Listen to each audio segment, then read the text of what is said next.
Aujourd'hui, nous allons parler de la iatroglossie, je veux dire du langage médical. Quand un patient parle de son médecin, la première chose qu'il dit c'est « je ne peux pas lire ce qu'il écrit » et la deuxième chose qu'il dit c'est « je ne peux pas comprendre ce qu'il dit ».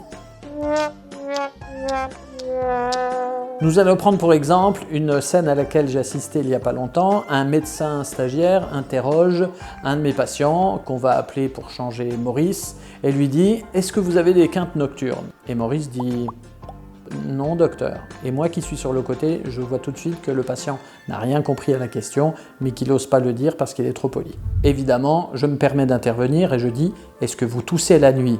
Et le patient fait « Ah, oh bah oui docteur, je tousse la nuit, ma femme a même dit qu'elle allait dormir dans la chambre de ma fille qui est partie parce qu'elle en avait marre de ne pas pouvoir dormir. »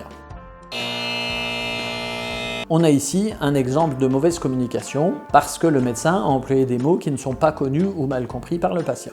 Et là encore, ce sont des mots assez simples, mais dans le langage médical, il y a des jargons beaucoup plus ésotériques. Et d'ailleurs, depuis Molière, on sait que le langage médical est une arme de pouvoir des médecins et parfois une source de malentendus.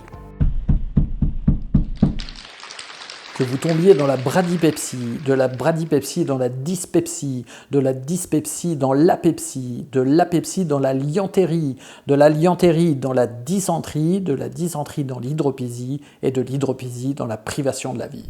Le malade imaginaire, acte 3, scène 5. Jargonner, souvent, c'est utiliser des mots que le médecin croit simples parce qu'il les connaît, mais qui ne sont pas compris par le patient.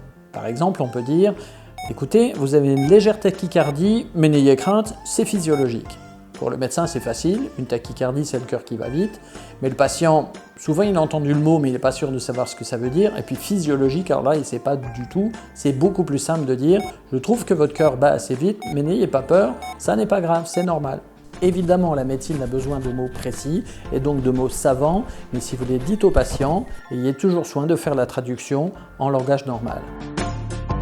Parfois, ça n'est même pas une question de niveau de langage, c'est une question de malentendu. Par exemple, positif et négatif. Imaginons un médecin qui dise « Ah, monsieur, votre sérologie du VIH est positive. » Et le patient dit « Ah, enfin du positif, merci docteur. » En fait, il n'a pas compris qu'on vient de lui annoncer qu'il avait le sida.